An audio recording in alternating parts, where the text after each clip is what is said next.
Merci de vous joindre à nous dans cette nouvelle session d'information. Voici son sommaire. Reprise des activités commerciales à la ville de Butembo ce lundi 17 octobre, une semaine après une grève décrétée par les opérateurs économiques regroupés au sein de l'intersyndicale des petites et moyennes entreprises de cette ville. À cette reprise, les commerçants de Butembo appellent à l'incivisme fiscal. Lancement des travaux de construction d'un mémorial à l'honneur des victimes des massacres dans la région de Béni. Ces travaux ont été lancés à l'occasion du 8e anniversaire des massacres de civils à Béni le samedi 15 octobre dernier. Voilà tout pour les titres.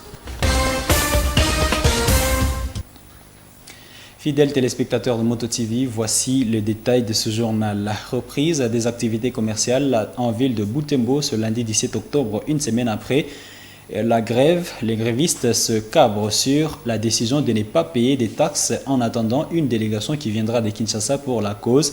D'après le coordonnateur de l'intersyndicale des galeries et corporations des commerçants à ville de Butembo, cette décision a été prise par ces opérateurs économiques lors d'une réunion conjointe avec le maire de Butembo le week-end à l'hôtel de ville. À en croire ses propos, une délégation en provenance de Kinshasa est attendue en ville de Butembo pour pourparlers avec des grévistes. Des détails dans ce reportage de Gérald Mourefou et Delphin Voyen. Après une semaine de grève sèche à ville de Butembo, les opérateurs économiques réunis en sein de l'intersyndicale de galeries et corporations de commerçants ont repris leurs activités ce lundi du 7 octobre 2022. De galeries, des boutiques et magasins tenus par ces commerçants ont ouvert déjà l'avant-midi et dans les artères du centre-ville de Butembo, cet engouement qui a marqué à la ville toute la semaine écoulée.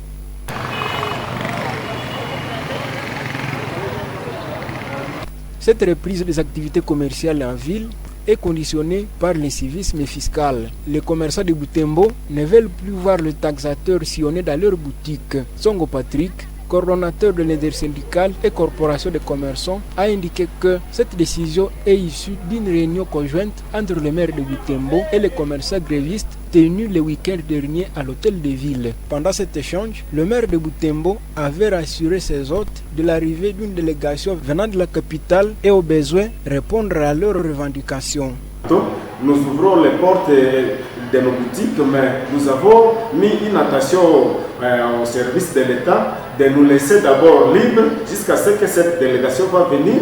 Comme il nous avait dit que notre dossier n'est pas à leur niveau, raison pour laquelle nous attendons leur hiérarchie avec qui on pourra résoudre nos problèmes, monsieur les journalistes. Et qu'est-ce que vous attendez? Nous les supplions de ne pas venir nous déranger parce que s'il parvient à venir nous déranger dans nos boutiques et magasins, nous dirons que c'est une provocation pure et simple parce qu'il y a un document qu'on a signé avec le maire de la ville que nous devrons d'abord attendre cette délégation pour voir comment on peut traiter ces dossiers. Raison pour laquelle je les appelle à la responsabilité de rester d'abord dans leur bureau jusqu'à ce que cette délégation vienne. L'intersyndicale de galeries et les corporations de commerçants avaient déclenché une grève de 7 jours depuis le 10 octobre 2022. Ils fustigeaient la surtaxation dans le secteur commercial et la persistance de l'insécurité dans leur milieu.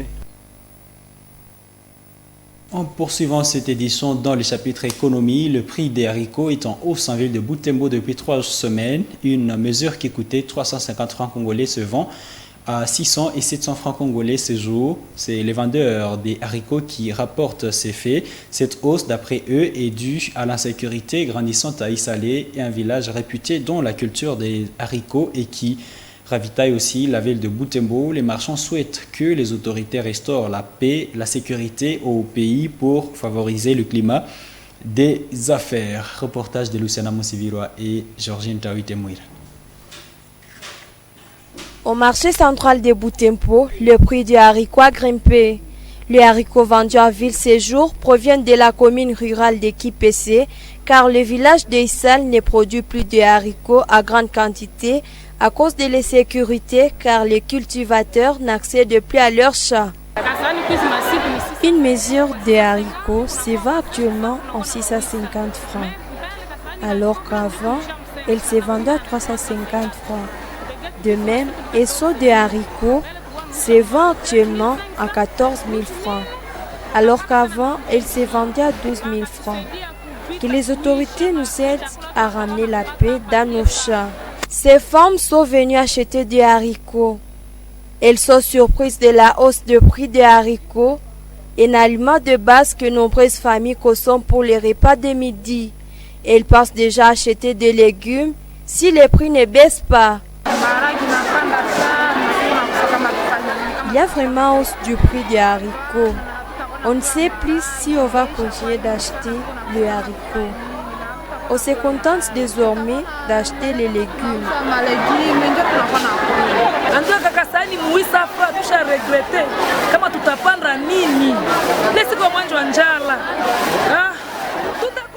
Nous regrettons que le prix des haricots est désormais à 800 francs. Que les autorités finissent les sécurités dans les régions d'approvisionnement.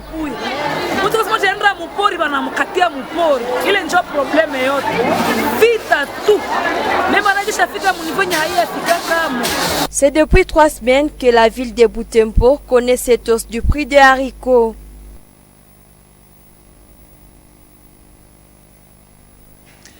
Dans un autre chapitre, amorcé depuis janvier 2022, le pont Vulindi, situé non loin du marché Bonandé qui est en commune Vulamba, dans la partie nord de la ville de Butembo, tarde à finir. La solidarité des associations féminines pour la défense de la femme et de l'enfant, SAFTEF en sigle, qui exécute ce projet, évoque une rupture du financement relatif au départ de la MONUSCO. Son bailleur, Zawadi Bissomé, co-secrétaire exécutif de la SAFTEF, rassure par ailleurs que ce pont sera bientôt achevé grâce à un appui du gouvernement provincial et de la contribution des habitants locaux. Grâce à Niki dans ce reportage de Mirembe Chichawite et Eugénie Moussivira. C'est ce pont dont il s'agit depuis plus d'une année. Il est hors usage car il était à délabrement avancé. En janvier, SAFDEF avec le financement de la MONUSCO avait amorcé les travaux de construction à cet endroit. Faute de rupture du financement, sa construction n'avance pas comme prévu. Au bout de 6 mois, les travaux n'ont pas été achevés. Les murs de soutènement sont déjà élevés et les garde-fous ont déjà été placés.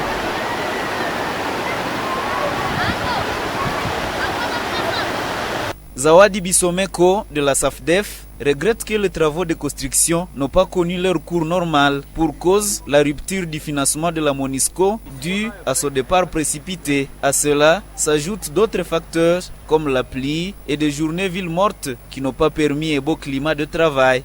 C'est un projet qui devrait durer 6 mois, mais compte tenu du contretemps et notamment les premières pluies au mois de janvier qui ont déstabilisé les travaux. Et il y a aussi le retard de décaissement des fonds par la MONUSCO, mais aussi la faible mobilisation de la contribution locale pour la mise en œuvre de ces activités. Et maintenant, cela vient encore causer beaucoup plus de problèmes avec les manifestations qui demandent le départ de la MONUSCO, et pendant que la MONUSCO n'avait pas encore fini avec le décaissement de fonds. Madame Zawadi rassure que son organisation est en train de mener des plaidoyers au niveau du gouvernement provincial pour la continuité des travaux de construction de ces ponts. Et avec l'appui des autorités et la mobilisation de tout le monde, du comité de suivi, mais aussi si nous pouvons compter sur la bonne volonté de la population de Butembo, nous estimons que cette œuvre finira un jour. Ainsi, nous appelons aux personnes de bonne volonté de pouvoir donner leur contribution pour que cette œuvre soit réalisée. Le pont Vulindi relie la ville de Butembo à plusieurs villages du groupement Malio où les habitants de la partie nord-est de la ville s'approvisionnent en nourriture.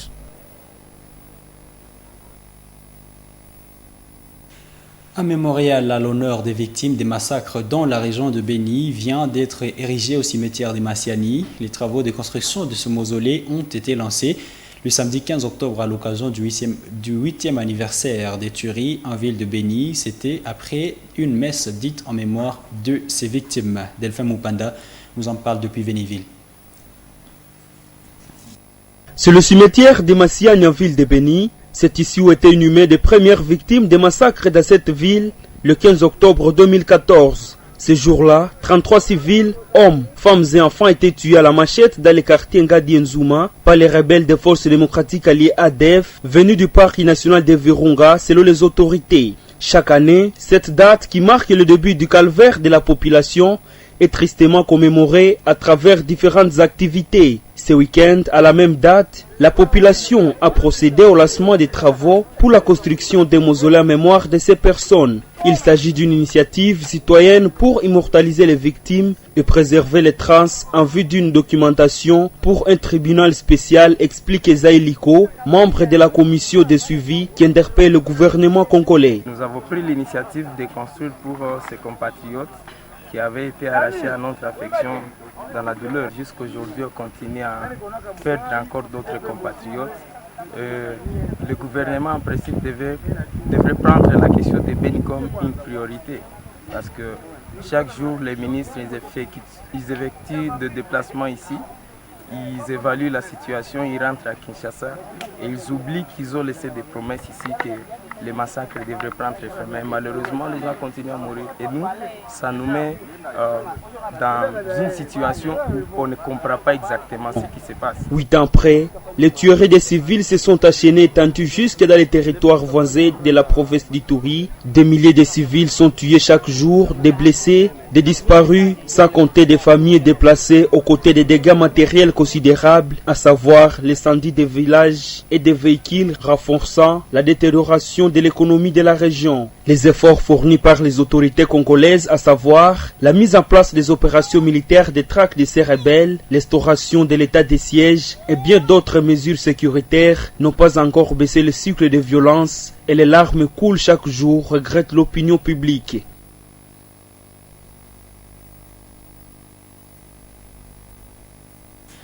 Restons à Beni, où en marge de ce 8e anniversaire, le groupe musical La Musique Populaire de la Révolution MPR a livré un concert de la paix en ville de Beni au stade municipal local.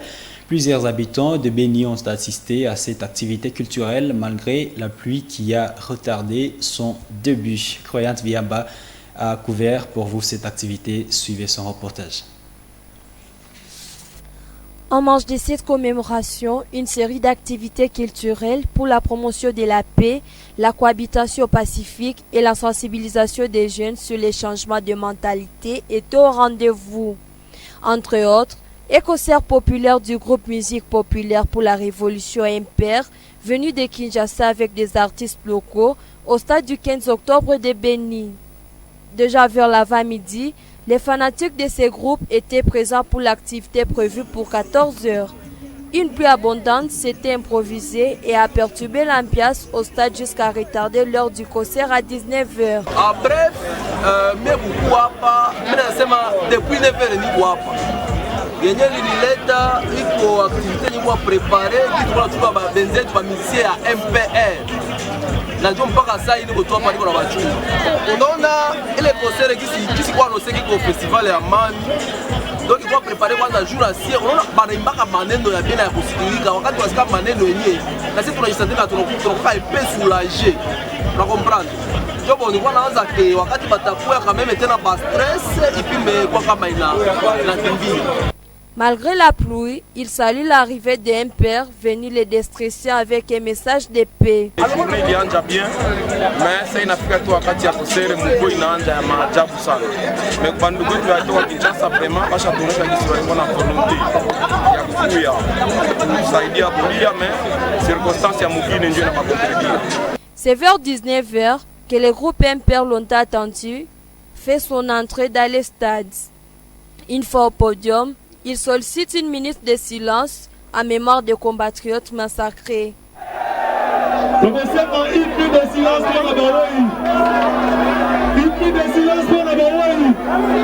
Ce groupe a agrémenté le public pendant environ 40 minutes, car le temps a été consommé par la pluie. Nasema hivi, tunajua kama tulilia sana. Hii nchi yetu inakuwa magia kila siku.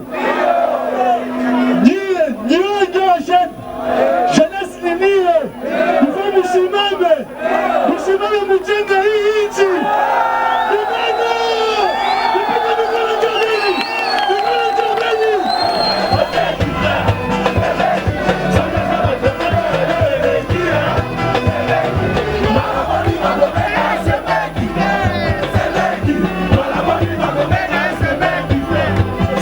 Le groupe Musique Populaire pour la Révolution MPR est venu agrémenter la population de Beni à l'occasion du 8e anniversaire de massacre sur invitation de l'association des jeunes volontaires Sans Frontières de Beni.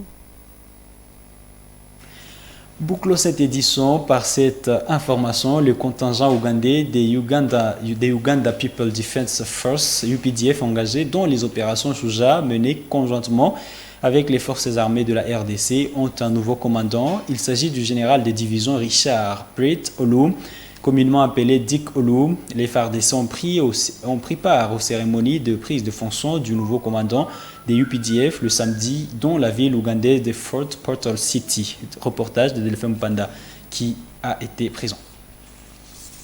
Le général de division Richard Dick Olum a pris fonction le week-end après avoir été nommé par le président ougandais Yoweri Kaguta Museveni comme commandant de la division des montagnes au sein des UPDF qui combat aux côtés des forces armées de la RDC à Beni au Nord Kivu et une partie d'Ituri depuis bientôt une année dans les opérations contre les forces démocratiques alliées ADF.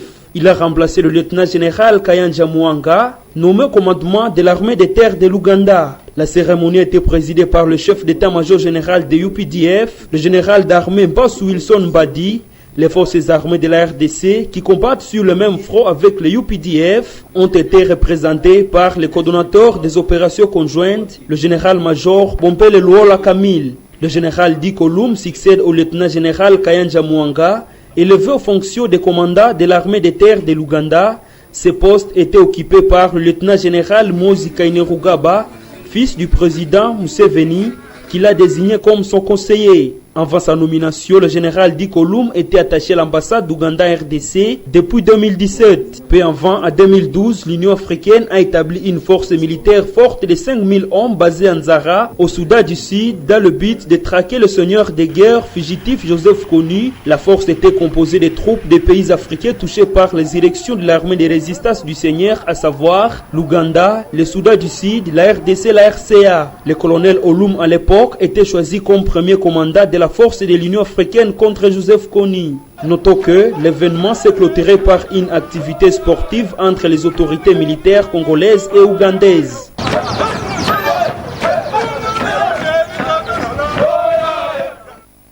Et c'est par cette belle ambiance que nous bouclons cette édition du journal sur Moto TV. Merci à vous qui l'avez regardé. Au revoir.